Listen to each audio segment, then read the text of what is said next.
الحمدللہ رب العالمین والصلاة والسلام علی سیدنا محمد رسول اللہ صلی اللہ علیہ وسلم وعلی آلہ واصحابہ اجمعین۔ سب سے پہلے تو میں شکریہ ادا کروں گا اور بڑے احترام سے اور بڑے ادب سے ڈاکٹر عاصم صاحب کی جو تقریر سنی، نہایت ہی عمدہ تقریر، میں نے آج تک ایسی نہیں سنی۔ اور وہ جو آیت انہوں نے متففین کے بارے میں بتایا، وہ ایسا ہے کہ جیسے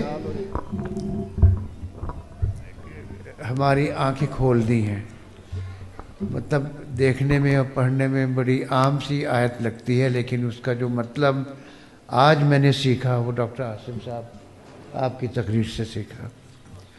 اللہ آپ کو صحت دے اور عارف صاحب کو صحت دے، اور میری طرف سے عارف صاحب کی طبیعت ضرور پوچھے گا۔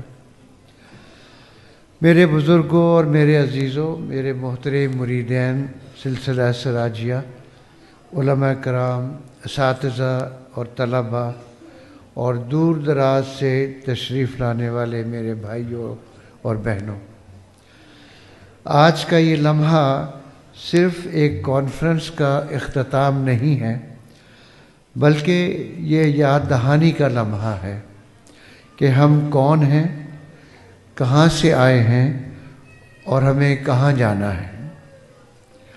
یہ سلسلہ سراجیہ کوئی وقتی تحریک نہیں ہے، یہ ایک امانت ہے جو ہمیں ہمارے بزرگوں سے ملی ہے۔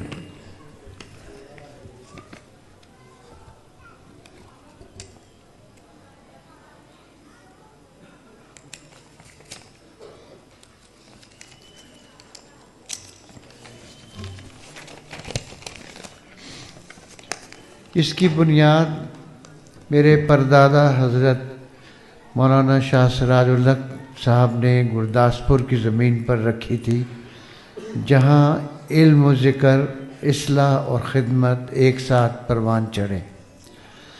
تقسیم ہند کے زخموں کے بعد میرے دادا حضور حضرت شاہ ظہور الحق نے اس چراغ کو ہجرت کے اندھیروں میں بجھنے نہیں دیا۔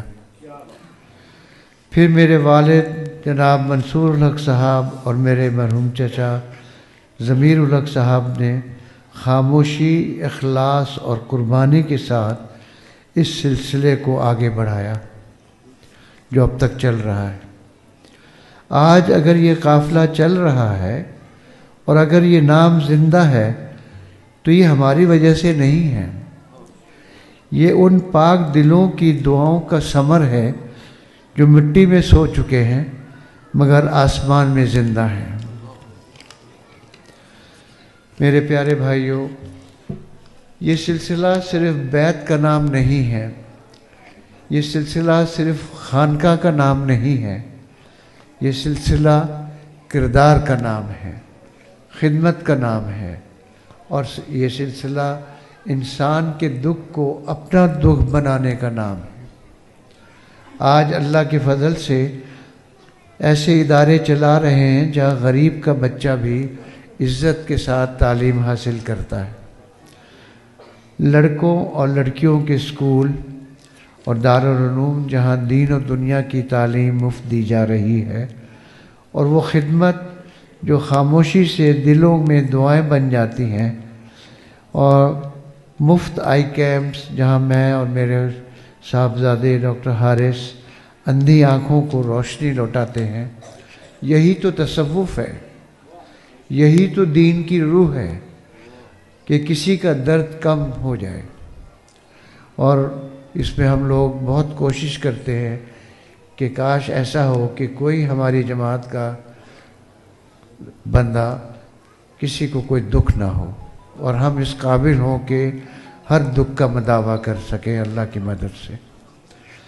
اب میں اساتذہ کرام کو مخاطب ہوں کہ آپ کا مقام بہت بلند ہے، آپ تخت نہیں سنوارتے، آپ دل سنوارتے ہیں۔ آپ کی نیت اس سلسلے کی ریڑھ کی ہڈی کی طرح ہے۔ میرے عزیز طلبہ،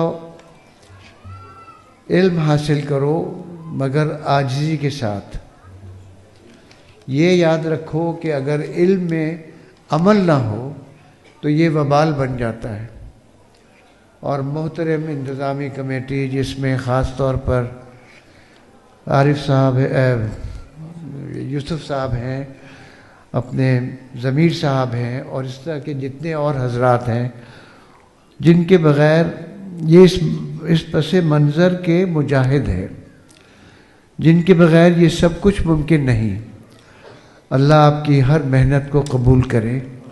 انہوں نے اپنے گھر بار اور اپنا کاروبار چھوڑ کر جس طریقے سے یہ سلسلہ آگے چلا رہے ہیں، اللہ ان کو اس کا صلہ اس سے 100 گنا عطا فرمائے۔ اگر ہم واقعی شاہ سراج الحق کے وارث بننا چاہتے ہیں تو ہمیں سادگی، تقوی اور خدمت اپنی پہچان بنانا ہوگا۔ یہ سلسلہ نام سے نہیں، کام سے زندہ رہے گا۔ آخر میں آئیے چند لمحے اپنے رب کے حضور میں جھک جائیں اور یا اللہ، ہم تیرے عاجز بندے ہیں، ہمیں اپنے اکابر کی دعاؤں کا سچا امین بنا دے۔ یا اللہ، اس سلسلہ سراجیہ کو قیامت تک دین، علم اور خدمت کا ذریعہ بنا دے۔ یا اللہ، جو گزر گئے ان کے درجات بلند فرما، جو موجود ہیں انہیں اخلاص عطا فرما، اور جو آنے والی نسلیں ہیں انہیں دین پر ثابت قدم رکھ۔ یا اللہ، ہماری نیتوں کو صاف فرما دے، ہماری کوتاہیوں کو معاف کروا دے، اور ہمیں نام کا نہیں، کام کا وارث بنا دے۔ یا اللہ، ہم سے وہ کام لے لے جس سے تو راضی ہو جائے۔ ربنا تقبل منا انک انت السمیع العلیم وتب علینا انک انت التواب الرحیم، وصلی اللہ تعالی علی خیر خلقہ محمد وعلی آلہ وصحبہ اجمعین۔ جزاک اللہ۔ کہ ہماری طرف سے جن جن طلباء نے یہاں اپنے تقاریر اور کیے ہیں، نعتیں اور قرأت وغیرہ کی ہے، ان فی بچے کو 5,000 روپے انعام دیا جاتا ہے۔